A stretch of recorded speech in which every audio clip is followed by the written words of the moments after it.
Charlie, how do you prepare for going into a Guy Ritchie film knowing that, anything can happen on set?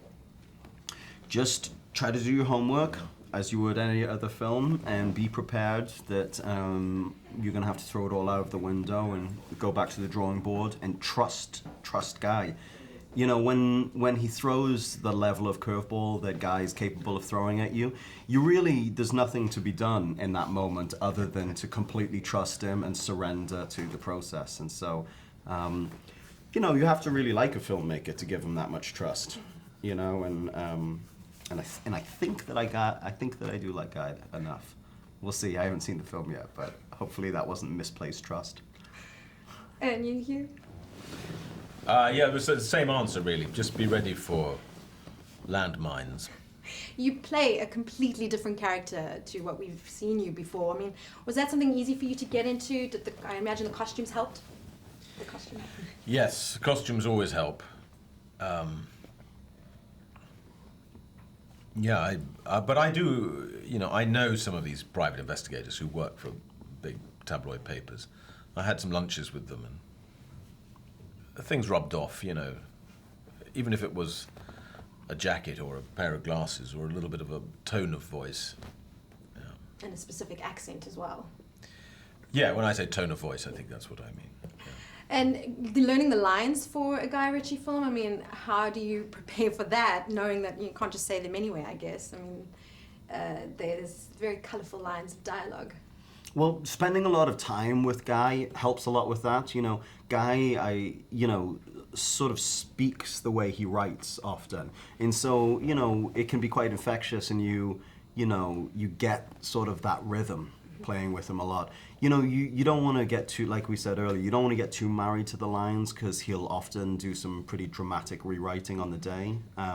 But so it's really just sort of getting that rhythm, And it's very much a film within a film as well, that idea of playing around with it. How much did you enjoy going through that, being that person who presents a script, and his idea is there on paper? Yeah, it was an interesting new aspect of the character. He wasn't just this private investigator, but he also loved something. What he loved was movies. I always thought that his favourite movies would have been from the kind of 60s, 70s. It would have been Francis Ford Coppola, it would have been Martin Scorsese. And I think it would have been Fellini and people like that. So I dressed kind of a little bit as Fellini in the film. And Guy Ritchie himself, though, said that this was sort of a return, or he wanted to return to his roots. What makes this a typical Guy Ritchie film, would you say? For